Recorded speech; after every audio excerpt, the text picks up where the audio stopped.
എല്ലാ പ്രിയപ്പെട്ടവർക്കും ട്രേഡർ സ്ട്രീറ്റിൻ്റെ പുതിയൊരു വീഡിയോയിലേക്ക് സ്വാഗതം.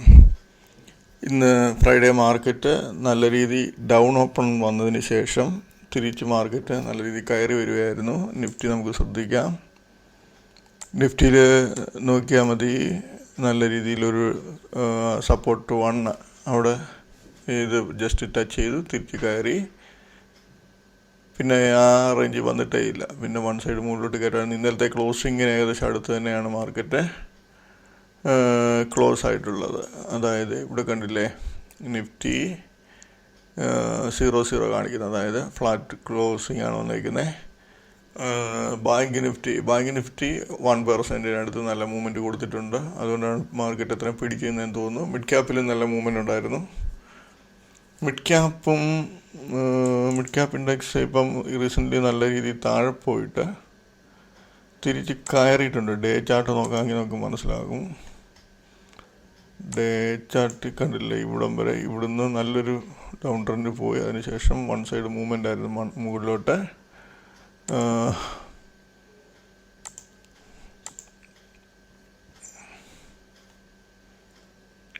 എനിക്ക് തോന്നുന്നു ഇത് കണ്ടിട്ട് ഈ റേഞ്ചിൽ ഇത് വീണ്ടും സെല്ലിങ് വരാൻ ചാൻസ് കൂടുതലാണ്. ഹെവി സെല്ലിങ് വരുമെന്നറിയില്ല. ഈ ഹൈ റേഞ്ചിൽ നിന്ന് സെല്ലിങ് വരാൻ ചാൻസ് കൂടുതലാണ്. എന്തായാലും നിങ്ങൾ മിഡ് ക്യാപ്പ് ഉള്ളവരൊക്കെ ഇപ്പോൾ നല്ല റീസെൻ്റ്ലി നല്ല മൂവ്മെൻറ്റ് തന്ന ഷെയറിനൊക്കെ നല്ല റീസണബിൾ പ്രോഫിറ്റ് ഉള്ളവരൊക്കെ ബുക്ക് ചെയ്ത് മാറുന്നതായിരിക്കും നല്ലത്. എന്നാലും ഈ റേഞ്ച് വരുന്നിടം വരെ വെയിറ്റ് ചെയ്യാൻ കുഴപ്പമൊന്നുമില്ല. മാർക്കറ്റ് പിന്നെ ബാങ്ക് നിഫ്റ്റി നല്ല രീതിയിൽ ബാങ്ക് നിഫ്റ്റി 5 മിനിറ്റ് ചാർട്ട് നോക്കുവാണെങ്കിൽ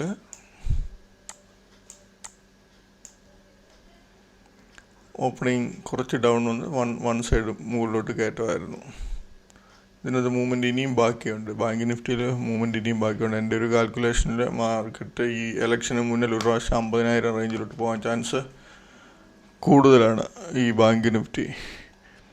നമുക്ക് ഇനി തിങ്കളാഴ്ചത്തേന് നമ്മൾ സെലക്ട് ചെയ്തേക്കുന്ന ഷെയറുകൾ നോക്കാം. 13 ഷെയറേ ഞാൻ എടുത്തിട്ടുള്ളൂ. 13 ഷെയറിൽ ഈ അസാഹി ഇന്ത്യ എന്ന് പറയുന്ന ഷെയർ 607-66 ആവറേജ് കണ്ടില്ലേ, ആവറേജ് ഏകദേശം 2% മുകളിലാണ്. തിങ്കളാഴ്ച ഈ ഷെയർ വന്നിട്ട് ചിലപ്പോൾ ഈ ഹൈ പോകാൻ ചാൻസ് കുറവായിരിക്കും. ഹൈ പോയാൽ ഏറ്റവും നല്ലത്. ഇപ്പോൾ 617 ഹൈയും പിന്നെ R1 617 തന്നെയാണ്. ഇങ്ങനെ വരുന്ന സന്ദർഭങ്ങളിൽ ചില സമയത്ത് ഈ ഷെയറുകൾ ഈ 2 ലെവലിൻ്റെ മുകളിലോട്ട് പോയിട്ട് ഇടായിട്ട് ഈ 2 ലെവലിൻ്റെ താഴോട്ട് ഇറങ്ങുവാണെങ്കിൽ ഏറ്റവും നല്ല രീതിയിൽ താഴോട്ടൊരു മൂവ്മെൻറ്റ് കിട്ടാൻ ചാൻസ് കൂടുതലാണ് ഈ ഷെയറിനകത്ത്. പക്ഷേങ്കിൽ ഓപ്പണിങ്ങിൽ ഒരു അരമണിക്കൂറിനുള്ളിൽ കിട്ടുമ്പോഴായിരിക്കും ഏറ്റവും നല്ലത്. അപ്പോൾ അത് ശ്രദ്ധിക്കുക. ഈ അസാഹി ഇന്ത്യ ഈ റേഞ്ച് വന്നില്ലെങ്കിൽ നമുക്ക് ഈ റേഞ്ച് ആവറേജിന് മുകളിൽ പോയിട്ട് ഇറങ്ങുവാണെങ്കിൽ നമുക്ക് ചാൻസ് എടുക്കാം.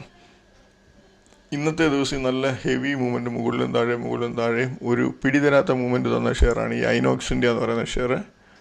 അപ്പോൾ ഈ ഷെയറിന് അടുത്ത ദിവസം ഈ ഷെയറിലായിരിക്കും കൂടുതലും ഞാൻ അടുത്ത ദിവസം ശ്രദ്ധിക്കുന്നത്, ഈ ഐനോക്സ് ഇന്ത്യ എന്ന് പറയുന്ന ഷെയർ. പക്ഷെങ്കിൽ ലെവൽ വന്നെങ്കിലേ ഞാൻ ട്രേഡ് എടുക്കൂ. ലെവൽ വരാതെ ഞാൻ എൻട്രി എടുക്കത്തില്ല. ഇതിൽ 1522 ക്ലോസിങ്. ഓപ്പണിങ്ങിലാണെങ്കിൽ ഇത് 1500 റേഞ്ചിലോട്ട് കയറിപ്പോകാനൊരു ചാൻസ് കാണുന്നുണ്ട്. ഓപ്പണിങ്ങിൽ അരമണിക്കൂറോ 3/4 മണിക്കൂറിനുള്ളിൽ ആ റേഞ്ച്, അരമണിക്കൂറോ 1 മണിക്കൂറിനുള്ളിൽ ഇത് ഈ റേഞ്ചിൽ കയറി പോയിട്ട് ഇറങ്ങുവാണെങ്കിൽ കുറഞ്ഞത് 50 തൊട്ട് 70-80 റേഞ്ചിലോട്ട് താഴോട്ട് ഇറങ്ങാൻ ചാൻസ് കൂടുതലാണ് ഈ റേഞ്ചിൽ പോയെങ്കിൽ. അതല്ല എങ്കിൽ പിന്നെ മൂവ്മെൻറ്റ് അധികം കാണിക്കുന്നില്ല എങ്കിൽ നമുക്ക് ശ്രദ്ധിക്കേണ്ട പ്രീവിയസ് ഡേ ഹൈയുടെ മുകളിൽ പോയിട്ട് ഇറങ്ങുന്നത് നോക്കുക. അതല്ല എങ്കിൽ R1 മുകളിൽ പോയിട്ട് ഈ R1 റേഞ്ചിൽ താഴോട്ട് ഇറങ്ങുന്നത് നോക്കുക. ഏറ്റവും നല്ലത് ഈ 1548 മുകളിൽ പോയിട്ട് ഇറങ്ങുമ്പോഴായിരിക്കും ഏറ്റവും നല്ലത്. അങ്ങനെ ഒരു മൂവ്മെൻറ്റ് കിട്ടിയാൽ നിങ്ങൾ പ്രത്യേകം ശ്രദ്ധിക്കുക ആ ഷെയറിനകത്ത്. അതിനുശേഷം ഈ SKMX പ്രൊഡക്റ്റ്, ഇതും എനിക്ക് അടുത്ത ദിവസം സെല്ലിങ് വരാൻ ചാൻസ് ഉണ്ടെന്ന് തോന്നുന്നൊരു ഷെയറാണ്. കാരണം അതിൻ്റെ ഗ്രാഫ് ഞാൻ കാണിച്ചു തരാം. SKMX പ്രൊഡക്റ്റ് 5% അപ്പർ സർക്യൂട്ടായിരുന്നു ഈ ഷെയർ.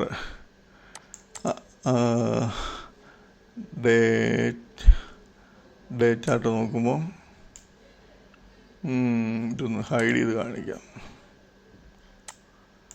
ഇതുണ്ട്, ഈ റേഞ്ച് ചെയ്യുന്ന 215 റേഞ്ച് ചെയ്യുന്ന അപ്പർ സർക്യൂട്ട് ഒരു അപ്പർ സർക്യൂട്ട് 5, 10, 15, 20, ഇന്ന് വീണ്ടും 20, 40% മൂവ്മെൻ്റാണ് ഇന്ന് ഈ ഷെയർ ഒരാഴ്ച കൊണ്ട് നമുക്ക് തന്നേക്കുന്നത്. ഈ ഒരാഴ്ച കൊണ്ട് ഇത്രയും തന്നപ്പോൾ തീർച്ചയായിട്ടും അത് ഇന്നത്തെ മൂവ്മെൻറ്റ് ശ്രദ്ധിച്ചാൽ അറിയാം.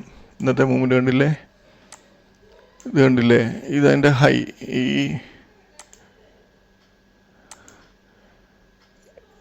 ഈ ഹൈയിലടിച്ചു, തിരിച്ചിറങ്ങുന്നു, തിരിച്ച് വീണ്ടും ഈ ഹൈയിലടിച്ചു, തിരിച്ച് വീണ്ടും കുറച്ചിറങ്ങി, വീണ്ടും തിരിച്ച് ഹൈ വരുന്നു. ലാസ്റ്റ് ആ ഹൈയിൽ ക്ലോസിംഗ് ആണ്. ഹൈ ക്ലോസിംഗ് വന്നു, അത് കാര്യം ശരി, ഓക്കെ. അപ്പോൾ ഇവിടെ നോക്കി, ഇവിടെ വന്നിട്ട് ഈ 2 MA ക്രോസ് ഓവർ ഉണ്ടല്ലേ, 10 വന്നിട്ട് ഇവിടെ ക്രോസ് ചെയ്യാൻ ശ്രമിക്കുന്നുണ്ട്. പക്ഷേങ്കിൽ ഇതിനകത്ത് ഷോർട്ട് കവറിങ് ആയതുകൊണ്ട് ഓപ്പറേറ്റർമാർ അത് അടിച്ച് മണ്ടയ്ക്ക് തന്നെ വെച്ചിരുന്നു, ചാൻസ് കൊടുത്തില്ല ഷോർട്ട് ചെയ്ത ആൾക്കാർക്ക്. അത് പിന്നെ അടുത്ത ദിവസം ഉറപ്പായിട്ട് എൻ്റെ ഒരു കാൽക്കുലേഷൻ ഇത് 300 താഴെ പോയി ഈ ഷെയർ. അപ്പോൾ നിങ്ങൾ ഈ ഷെയർ ശ്രദ്ധിക്കുക. പക്ഷേ നമുക്ക് ലെവൽ വന്ന് ചെയ്യുമ്പോഴാണ് ലെവൽ വന്നിപ്പം ഈ ഷെയർ 314, 20%-ലാണ് ക്ലോസിങ്. 314.60 ആ റേഞ്ചിലാണ് ക്ലോസിങ്. നമുക്ക് ഈ R1 വന്നിറങ്ങുവാണെങ്കിൽ ഏറ്റവും നല്ലത്. അതല്ല 320 പോയിട്ട് ഈ 314 കട്ട് ചെയ്യുകയാണെങ്കിൽ നമുക്ക് എൻട്രി എടുക്കാം. ഒരു പ്രാവശ്യം അത് 300 താഴെ പോകും. എനിക്ക് അങ്ങനെയാണ് തോന്നുന്നത്. പിന്നെ അന്നേരത്തെ എനിക്ക് ഇപ്പം അങ്ങനെ തോന്നുമ്പോൾ തിങ്കളാഴ്ച ഞാൻ പറയുന്ന പോലെ വരണമെന്നൊന്നുമില്ല. ചിലപ്പം 314 അടിച്ച് 305 വരെ വന്നിട്ട് ചിലപ്പോൾ തിരിച്ച് കയറിപ്പോകും. പക്ഷേങ്കിൽ നമുക്ക് ഹൈലി സ്റ്റോപ്പ് ലോസ് ഇട്ട് വെച്ചേക്കണം. നമ്മളുടെ ഒരു മാർക്കറ്റിൻ്റെ മൂവ്മെൻറ്റിനനുസരിച്ച് നമ്മൾ പെരുമാറണം. അതല്ല ഇന്നലെ കഴിഞ്ഞ ദിവസം വീഡിയോയിൽ 300 താഴെ പോകുമെന്ന് പറഞ്ഞു, 314 എൻട്രി എടുത്തിട്ട് 305 വരെ വന്നിട്ട് നമ്മൾ കവർ ചെയ്തില്ലെങ്കിൽ അത് നമ്മുടെ കുഴപ്പമാണ്. നമുക്ക് ഈ വീഡിയോയിൽ നമുക്കൊരു ഊഹം പറയാവുന്നേ ഉള്ളൂ, ഏകദേശം ഒരു റേഞ്ച് പറയാൻ പറ്റുമെന്നേ ഉള്ളൂ. പക്ഷേങ്കിൽ നമുക്കൊരു റീസണബിൾ പ്രോഫിറ്റ് കിട്ടുമ്പോൾ നമ്മൾ ബുക്ക് ചെയ്ത് മാറുക. അതല്ല നമുക്ക് തോന്നുവാണ് ഷെയർ കൂടുതൽ താഴോട്ട് പോകുന്നുണ്ടെങ്കിൽ നമ്മൾ സ്റ്റോപ്പ് ലോസ് മെയിൻറ്റെയിൻ ചെയ്ത് ഹൈയിൽ തന്നെ സ്റ്റോപ്പ് ലോസ് വെക്കണം. ഇടയ്ക്കെങ്ങ് സ്റ്റോപ്പ് ലോസ് ട്രയൽ ചെയ്തുകൊണ്ട് വരരുത്. ഞാൻ ചെയ്യുന്ന ഈ രീതിയിൽ ഒരിക്കലും സ്റ്റോപ്പ് ലോസ് ട്രയൽ ചെയ്യരുത്.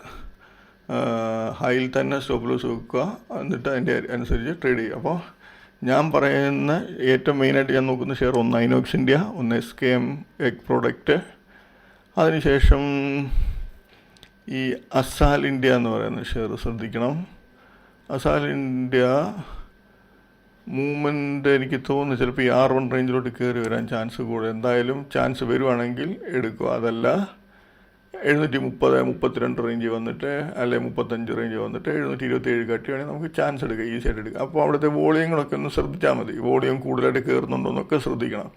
ഇപ്പം അസാലിനകത്ത് 13 ലക്ഷത്തിൻ്റെ വോളിയമാണ് ഇന്ന് നടന്നിട്ടുള്ളത്. ഓക്കെ, ഇപ്പം നാളെ ഓപ്പണിങ്ങിൽ തന്നെ 730 വന്ന് 31 വരുമ്പം വോളിയം 2 ലക്ഷം 3 ലക്ഷം എന്നൊക്കെ ഇങ്ങനെ കയറി വരുന്നുണ്ട്. നമുക്ക് ഈസിയായിട്ട് മനസ്സിലാക്കാൻ പറ്റും അവിടെ സെല്ലിങ് വരുന്നുണ്ടെന്നുള്ള കാര്യം. താഴോട്ട് ഷെയർ ഇറങ്ങുകയും വോളിയം നല്ലതായിട്ട് കയറുകയും ചെയ്യുന്നുണ്ട്, ഉറപ്പായിട്ട് ആ ഷെയർ ഇറങ്ങിപ്പോവും.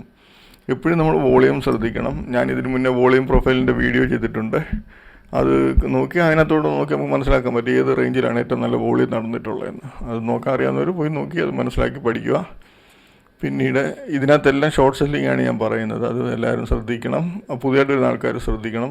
ലെവലുകൾ വന്ന് തിരിച്ചിറങ്ങുമ്പോൾ എൻട്രി എടുക്കുക. അതായത് നമ്മുടെ മെയിൻ ലെവലുകൾ previous day high R1, R2, R3, R4 previous day ഹൈയുടെ മുകളിൽ വന്നിട്ട് തിരിച്ചിറങ്ങുവാണെങ്കിൽ നമുക്കവിടെ ഇപ്പോൾ ഇതാണ് ഇന്നത്തെ ഹൈ ആയിരിക്കുമല്ലോ തിങ്കളാഴ്ചത്തെ പ്രീവിയസ് ഡേ ഹൈ. അതായത് ഈ റേഞ്ചിന് മുകളിൽ പോയതിന് ശേഷം ഈ റേഞ്ചിന് താഴോട്ട് വരുവാണെങ്കിൽ നമുക്ക് ചാൻസ് എടുക്കുക. അതല്ല പ്രീവിയസ് ഡേ ഹൈയുടെ മുകളിൽ പോയിട്ട് നേരെ R1 പോകുന്നുണ്ടെങ്കിൽ നമ്മൾ വെയിറ്റ് ചെയ്യുക. R1 പോവുകയാണെങ്കിൽ R1 മുകളിൽ പോയിട്ട് R1 താഴോട്ട് ഇറങ്ങുമ്പോൾ എൻട്രി എടുക്കുക. അതല്ല R1 താഴോട്ട് ഇറങ്ങുന്നില്ല, R2 പോകുന്നതെങ്കിൽ നമ്മൾ വെയിറ്റ് ചെയ്യുക. R2 പോയിട്ട് ഇറങ്ങുമ്പോൾ മാത്രം എൻട്രി എടുക്കുക. R2 പോയിട്ട് ഇപ്പം ഇത് 228, 75, 231 വരെ പോയി 228 താഴോട്ട് പോകുമ്പോൾ നമ്മൾ എൻട്രി എടുക്കും. നമ്മൾ എൻട്രി എടുത്ത് കഴിഞ്ഞിട്ട് നമ്മുടെ ഇഷ്ടത്തിനനുസരിച്ച് പ്രോഫിറ്റ് ബുക്ക് ചെയ്യുക. അതിനുശേഷം നിങ്ങൾ നോക്കുമ്പോൾ ഇത് 220 താഴെ പോയെങ്കിൽ നിങ്ങൾ ആ 220 താഴോട്ട് പോകുമ്പോൾ എൻട്രി എടുക്കരുത്. കാരണം ഈ 220 228 ഇടയിലാണ് ഈ ഷെയറിൻ്റെ അതുവരെയുള്ള ട്രേഡിംഗ് ആവറേജ് എങ്കിൽ ആ ആവറേജ് വരുമ്പോൾ മാത്രമേ എൻട്രി എടുക്കാവൂ. 220 താഴെ പോയി കണ്ടിന്യൂസ് താഴെ പോയിരിക്കും, പക്ഷേ നമുക്കത് വിഷയമല്ല. നമുക്ക് റിസ്ക് കുറയ്ക്കാൻ വേണ്ടി നമ്മൾ ചെയ്യുന്ന പരിപാടി ആവറേജ് ട്രേഡ് പ്രൈസ് ഇതിൻ്റെ രണ്ടിൻ്റെ ഇടയിലാണെങ്കിൽ അവിടെ വന്നിട്ട് മാത്രമേ നമ്മൾ എൻട്രി ചെയ്യത്തുള്ളൂ. അപ്പോൾ അത് ശ്രദ്ധിക്കുക. ഇപ്പം നീൽക്കമൽ എന്ന് പറഞ്ഞ ഈ ഷെയർ 52 വീക്ക് ലോ റേഞ്ചിൽ നിന്നാണ് ഇന്ന് നല്ലൊരു മൂവ്മെൻറ്റ് നടത്തിയിട്ടുള്ളത്. പക്ഷെങ്കിൽ ഇത് തിരിച്ച് എൻ്റെ ഒരു കാൽക്കുലേഷൻ തിരിച്ച് ഈ പ്രീവിയസ് ഡേ ഹൈ അടിച്ചിട്ട് ഇറങ്ങുവാണെങ്കിൽ വീണ്ടും നമുക്ക് നല്ല ചാൻസ് തിരിച്ച് വീണ്ടും 2000 റേഞ്ചിലോട്ട് വരാനുള്ള ചാൻസ് കൂടുതലാണ്. പ്രത്യേകിച്ച് നമ്മൾ ശ്രദ്ധിക്കണം, നമ്മൾ കൂടുതലും മിഡ് ക്യാപ്പിലും സ്മോൾ ക്യാപ്പിലും നല്ല വോളിയുള്ള ഷെയറിലാണ് ചെയ്യുന്നത്. ഇപ്പം മിഡ് ക്യാപ്പിന് ഇൻഡെക്സ് വന്നിട്ട് ഏകദേശം ഒരു നല്ല റേഞ്ച് വന്നിട്ടുണ്ട്. ഏത് സമയത്തും ചിലപ്പോൾ സെല്ലിങ് വരാം മാർക്കറ്റിൽ, അപ്പോൾ അത് പ്രത്യേകം ശ്രദ്ധിക്കണം. പിന്നെ നമുക്ക് ഈ ആവാസ് ഫൈനാൻഷ്യൽസ് ശ്രദ്ധിക്കുക, അതും നല്ല ഡൗൺ ട്രെൻഡിൽ വന്ന ഷെയറാണ്. പക്ഷേങ്കിൽ ചിലപ്പം ഇതിനകത്തൊക്കെ നമുക്ക് ബൈയിങ് ചെയ്യാൻ പറ്റും. ഈ ഷെയറുകൾ നല്ല റീസണബിൾ ലോയിൽ നിന്ന് തിരിച്ച് കയറാൻ തുടങ്ങുകയാണ് നല്ല വോളിയത്തിൽ. അപ്പോൾ ചിലപ്പം ഇന്ന് നല്ല ഒരു 10% തന്നുകൊണ്ട് നാളെ ചിലപ്പോൾ കുറച്ച് ഹൈയിൽ പോയിട്ട് തിരിച്ച് താഴെ ഇറങ്ങി നിൽക്കും. 1-2 ദിവസത്തേക്ക് വീണ്ടും തിരിച്ച് നല്ല ഈ ഹൈയുടെ മുകളിൽ തിരിച്ച് വീണ്ടും കയറി പോകും. അത് നിങ്ങൾ ശ്രദ്ധിക്കണം. നിങ്ങൾ ശ്രദ്ധിച്ചാൽ മതി. ഞാൻ എടുക്കുന്ന ഷെയറുകളെല്ലാം വരും ദിവസങ്ങളിൽ ഞാൻ പറയുന്ന ദിവസം ചിലപ്പോൾ താഴെ ആയിരിക്കും. അതിൻ്റെ ഇത് കഴിഞ്ഞ് പിന്നെ 2-3 ദിവസം കഴിയുമ്പോൾ നല്ല രീതിയിൽ കയറി പോകുന്നത് ശ്രദ്ധിക്കണം. അപ്പം ബൈ ചെയ്ത് ഡെലിവറി ഒക്കെ എടുക്കുന്നവർക്ക് അത് നോക്കി മൂവ്മെൻറ്റ് കണ്ട് മനസ്സിലാക്കി റേഞ്ച് നോക്കി എടുക്കാൻ പറ്റും ഈസി ആയിട്ട്. പിന്നെ ഗുജറാത്ത് ആൽക്കലി ശ്രദ്ധിക്കുക, 800 മുകളിൽ പോയതിന് ശേഷം 798 താഴോട്ട് ഇറങ്ങാൻ തുടങ്ങിയാൽ ചാൻസ് എടുക്കാം. അതുപോലെ അതല്ല 798 വരുന്നില്ല, 798 മുകളിൽ 817 മുകളിലോട്ട് കയറിപ്പോണെങ്കിൽ പൊക്കോട്ടെ, നമ്മൾ ഈ റേഞ്ചിന് മുകളിൽ പോയിട്ട് തിരിച്ചിറങ്ങുമ്പോൾ എൻട്രി എടുക്കുക. അതല്ല എങ്കിൽ തിരിച്ച് ഈ റേഞ്ച് വരുന്ന സമയത്ത് എൻട്രി എടുക്കുക ഈസി ആയിട്ട്. അപ്പോൾ ഈ 13 ഷെയറിലും ഞാൻ പറയുന്ന രീതിയിൽ തന്നെ ചാൻസ് എടുക്കാൻ ശ്രമിക്കുക. നമുക്ക് ധൃതി വെച്ച് ഒരു ഷെയറിനകത്തും പോയി എൻട്രി ചെയ്യേണ്ട ഒരു കാര്യമില്ല. നമുക്ക് ചാൻസ് വരുമ്പോൾ എൻട്രി എടുക്കുക. ചാൻസ് വന്നില്ല വേണ്ട, ചെയ്തില്ലെങ്കിൽ ചെയ്തില്ല എന്നേ ഉള്ളൂ. നമ്മുടെ കയ്യിൽ നിന്ന് പൈസ ഒന്നും പോകുന്നില്ലല്ലോ. ചുമ്മാ ഈ നോർമലി ഇൻട്രാഡേ ട്രേഡർക്കുള്ള ഒരു കുഴപ്പമെന്ന് പറയുന്നത് ഓപ്പണിംഗ് തൊട്ടേ അങ്ങ് ട്രേഡിങ് ചെയ്യാനുള്ളൊരു ധൃതിയുണ്ട് എല്ലാവർക്കും. അപ്പോൾ എനിക്കും ഉണ്ടായിരുന്നു പണ്ടൊക്കെ. പക്ഷേ അത് നല്ല ലോസ് വന്നപ്പോൾ നമ്മൾ തനിയെ കട്ടയും പടം മടക്കി. പിന്നെ നമ്മൾ കാര്യങ്ങളൊക്കെ കണ്ട് പഠിച്ച് വർഷങ്ങളെടുത്ത് നമ്മൾ പ്രാക്ടീസ് ചെയ്തൊരു സക്സസ്ഫുള്ളായിട്ടുള്ളൊരു രീതി കൊണ്ടുവന്നു. പക്ഷേ അത് നിങ്ങളത് പ്രാക്ടീസ് ചെയ്യുമ്പോൾ നിങ്ങൾക്ക് നല്ല ടൈം എടുത്ത് പ്രാക്ടീസ് ചെയ്ത് മാർക്കറ്റിൻ്റെ മൂവ്മെൻറ്റ് കണ്ട് പിടിച്ച് പഠിക്കാൻ ശ്രമിക്കണം. ടൈം എടുക്കും. പല ഷെയറിനകത്തെ മൂവ്മെൻറ്റ് പല രീതിയിലായിരിക്കും. ആ പല രീതിയിലുള്ള മൂവ്മെൻറ്റ് നമ്മുടെ മൈൻഡിൽ ഓട്ടോമാറ്റിക്കായിട്ട് വരണം. ഇങ്ങനെയൊക്കെയുള്ള ചാൻസുകൾ ഉണ്ടെന്നുള്ള കാര്യങ്ങൾ മനസ്സിലാക്കി എടുക്കാനുള്ളൊരു കഴിവ് കിട്ടണം. അത് ടൈം എടുക്കും. ചിലർക്ക് പെട്ടെന്ന് കിട്ടും. എന്തായാലും പഠിച്ചെടുത്താൽ നിങ്ങൾക്ക് നല്ല രീതിയിൽ പ്രോഫിറ്റ് എടുക്കാൻ പറ്റും. അപ്പോൾ ഇത്രയൊക്കെ ഉള്ളൂ തിങ്കളാഴ്ച നമുക്ക് ചാൻസ് ഉള്ള ഷെയറുകൾ. വേറെ ഷെയറുകളും ഉണ്ട്, ഞാനിത്ര എടുത്തതേ ഉള്ളൂ. നിങ്ങൾക്ക് ഇഷ്ടമുള്ള ഷെയറിനകത്ത് എടുക്കാം. പക്ഷേങ്കിൽ തലേദിവസം മൂവ്മെൻ്റ് ഉള്ള ഷെയറും നല്ല വോളിയുള്ള ഷെയർ ആയിരിക്കണം എന്ന് മാത്രമേ ഉള്ളൂ. ഒരു 5% മിനിമം മൂവ്മെൻ്റ് തന്ന ഷെയർ ആയിരിക്കണം ഏറ്റവും നല്ലത്. ഞാനിവിടെ ഈ ഗുജറാത്ത് ആൽക്കിലൊക്കെ എടുത്ത് വെച്ചേക്കുന്ന പോലെ ഇപ്പോൾ ഈ 800 റേഞ്ച് വന്നിട്ട് ഇറങ്ങാൻ ചാൻസ് ഉള്ളതുകൊണ്ടാണ്. അല്ലെങ്കിൽ ഞാൻ എടുക്കത്തില്ല ഈ ഷെയർ. ഞാൻ നോർമൽ 5% മുകളിലുള്ള ഷെയറിനകത്തായിരിക്കും കൂടുതലും ട്രേഡ് എടുക്കുന്നത് ചാൻസ് കിട്ടുമ്പോൾ. ഇന്നത്തെ ദിവസം നമുക്ക് ഷെയർ ഇപ്പം ട്രേഡ് ചെയ്യുന്ന രീതി നമുക്ക് ഗ്രാഫിക് കണ്ട് മനസ്സിലാക്കാൻ വേണ്ടി 2-3 ഷെയർ കാണിച്ചാൽ ഇന്ന് ചെയ്ത ട്രേഡിനകത്ത് ഏതൊക്കെ ഷെയറിനകത്ത് ചാൻസ് തന്നെന്നുള്ള. ഇപ്പം നമ്മൾ കൊച്ചിൻ ഷിപ്പ്യാർഡ് എന്ന് പറഞ്ഞൊരു ഷെയർ ഇന്നലെ കഴിഞ്ഞ ദിവസം നമ്മൾ എടുത്തിരുന്ന ഷെയറാണ് അതുകൊണ്ട് ഈ കാണുന്നത്. 16 ഷെയർ എടുത്ത് ഇതിനകത്ത് ഒരു 7-8 ഷെയറിനകത്ത് നല്ല ചാൻസ് ഉണ്ടായിരുന്നു. ഒരു 4-5 ഷെയർ ഞാൻ കാണിച്ചു തരാം. CPR കണ്ടില്ലേ, കൊച്ചിൻ ഷിപ്പ്യാർഡ് ഓപ്പണിങ് ഫസ്റ്റ് ക്യാൻഡിലത്തെ മൂവ്മെൻറ്റ് കണ്ടോ. ഫസ്റ്റ് ക്യാൻഡിൽ ഫ്ലാറ്റ് ഓപ്പണിങ് നേരെ ഒറ്റ പോക്കാണ് നേരെ കയറിപ്പോയി R1 പ്രീവിയസ് ഡേ ഹൈ അടിച്ചു, R1 അടിച്ചു, R2 അടിച്ചു. നമ്മളിവിടെ ഒന്നും ചെയ്തില്ല. R2 അടിച്ചിട്ട് തിരിച്ചിറങ്ങുന്ന സമയത്ത് നമ്മളിവിടെ എൻട്രി ചെയ്യും. തിരിച്ച് ഇവിടെ എൻട്രി ചെയ്ത് കഴിഞ്ഞാൽ 1107 എൻട്രി ചെയ്താൽ ഒരു 20 മിനിറ്റ് കൊണ്ട് എത്രയായി? 1062. നമ്മൾ എൻട്രി എടുക്കുന്നത് 1107. ഇവിടെ ഏകദേശം 56-57 രൂപ നല്ല പ്രോഫിറ്റ്. പിന്നെ തിരിച്ച് വീണ്ടും ആവറേജ് വന്നിറങ്ങുന്നുണ്ട്. ഇത് ആവറേജ് വന്നിറങ്ങും. ആവറേജ് കറക്റ്റ് R1 വരുന്നുണ്ട്. അപ്പോൾ 2-3 പ്രാവശ്യം നമുക്ക് പല പ്രാവശ്യം എൻട്രി എടുക്കാൻ പറ്റും. പക്ഷേ നമുക്ക് ഈ ഒരു ഹെവി പ്രോഫിറ്റ് നമുക്ക് ഈസി ആയിട്ട് ബുക്ക് ചെയ്യാൻ പറ്റും. അതിനുശേഷം അത് കയറിപ്പോയിട്ടും ഇല്ല. അതിനുശേഷം വേറെ ഷെയർ ക്രിയേറ്റീവ് എന്ന് പറയുന്ന ഷെയർ. ക്രിയേറ്റീവ് ശ്രദ്ധിക്കുക. ഓപ്പണിങ് ഫ്ലാറ്റ് ഓപ്പണിങ് ഒന്ന് ഡൗണിൽ പോയി നേരെ പോയി പ്രീവിയസ് ഡേ ഹൈ അടിച്ചു ഇറങ്ങി. നമ്മളിവിടെ എൻട്രി എടുക്കും. 873 എൻട്രി എടുത്താൽ 37 വരെ നല്ല ഹ്യൂജ് പ്രോഫിറ്റാണ് ഇവിടെ തരുന്നത്. അതിനുശേഷം വീണ്ടും പോയി പ്രീവിയസ് ഡേ ഹൈ അടിക്കും. പ്രീവിയസ് ഡേ ഹൈ അടിക്കാൻ നമ്മൾ ശ്രദ്ധിക്കേണ്ടത് എന്തുവാ, ഈ ലെവലിൽ നിന്ന് അടുത്ത ലെവലിലോട്ട് പോകുന്നത് നോക്കുക. പോകുന്നില്ല, തിരിച്ച് വീണ്ടും ഇറങ്ങുന്ന കാണുന്നു. അപ്പോൾ നമ്മൾ വീണ്ടും ഇവിടെ എൻട്രി എടുത്തു. നമ്മൾ പക്ഷേ ഹൈയുടെ മുകളിൽ തന്നെ ആയിരിക്കും സ്റ്റോപ്പ്, ഈ ലെവലിൻ്റെ മുകളിലായിരിക്കും സ്റ്റോപ്പ് ലോസ്. നമ്മൾ ഇവിടെ എൻട്രി എടുക്കുന്നത് എത്രയാണ്, നമ്മൾ എൻട്രി എടുക്കുന്നത് 873 റേഞ്ചിലായിരിക്കും. നമുക്ക് 10 രൂപയുടെ സ്റ്റോപ്പ് ലോസ് ഉണ്ട്. പക്ഷേങ്കിൽ ഇതുപോലെ നല്ല ഇൻട്രാഡേ ട്രേഡ് എന്നൊക്കെ പറയുമ്പോൾ നല്ല രീതിയിൽ ഇച്ചിരി റിസ്ക് എടുക്കാൻ ഇതുള്ളതായിരിക്കും. 10 രൂപയുടെ റിസ്ക് എടുത്താൽ അദ്ദേഹത്തിന് കിട്ടുന്ന പ്രോഫിറ്റ് ആദ്യത്തെ പ്രാവശ്യം 19 രൂപ കിട്ടുന്നുണ്ട്. ആദ്യത്തെ പ്രാവശ്യം എത്ര, 873 836, ഏകദേശം 36 രൂപയ്ക്ക് അടുത്ത് പ്രോഫിറ്റ് കാണിക്കുന്നുണ്ട്. രണ്ടാം പ്രാവശ്യം എൻട്രി എടുത്തായിരുന്നേ 873 813, 60 രൂപയ്ക്ക് മുകളിൽ പോരെ. ഇത്രയൊക്കെ പോരെ, നല്ല രീതിയിൽ കിട്ടുന്നുണ്ട്. പക്ഷേങ്കിൽ നമ്മളെ കറക്റ്റ് കണ്ടുപിടിക്കണം. ഷെയർ കണ്ടുപിടിക്കാൻ ഈസിയാണ്. നമ്മൾ ഈ എടുത്തു തരുന്ന ഷെയർ സ്ക്രീനിലിടുക, പ്രീ ഓപ്പൺ മാർക്കറ്റിൽ അത് ഏതൊക്കെ ഷെയറാണ് പ്ലസ് നിൽക്കുന്നതെന്ന് നോക്കുക. ആ ഷെയർ ഫ്രണ്ടിലോട്ട് ഇട്ടിട്ട് അത് മാത്രം വാച്ച് ചെയ്തുകൊണ്ടിരിക്കുക. എന്നിട്ട് ലെവലുകൾ നോക്കുക. അത്രയേ ഉള്ളൂ കാര്യം. അടുത്തത് ജൂബിലൻ ഫാർമ എന്ന് പറയുന്ന ഷെയർ ഓപ്പണിങ്ങിൽ ഫ്ലാറ്റ് ഓപ്പണിംഗ് ഒന്ന് നേരെ പോയി പ്രീവിയസ് ഡേ ഹൈ അടിച്ചു ഇറങ്ങി. ഇവിടെ എൻട്രി എടുത്ത് 646 എൻട്രി എടുത്താൽ 638, 8 രൂപയ്ക്ക് അടുത്ത് കിട്ടുന്ന ചെറിയ പ്രോഫിറ്റേ ഉള്ളൂ. പക്ഷേ വീണ്ടും തിരിച്ച് ആ ലെവലിൽ പോകുന്നത്. ആ ദിവസം മുഴുവനും അത് ട്രേഡായിട്ടും നമുക്ക് പല പ്രാവശ്യം പ്രോഫിറ്റ് ചെയ്തിട്ടുണ്ട്, ചെറിയ പ്രോഫിറ്റ്. പക്ഷേ ഈ ഹൈ അടിക്കുന്നുണ്ടോ നോക്കിയാൽ ഇല്ല. അതിനുശേഷം ജൂബിലൻ്റ് ഇൻഗ്രേവിയ എന്ന് പറയുന്ന ഷെയർ,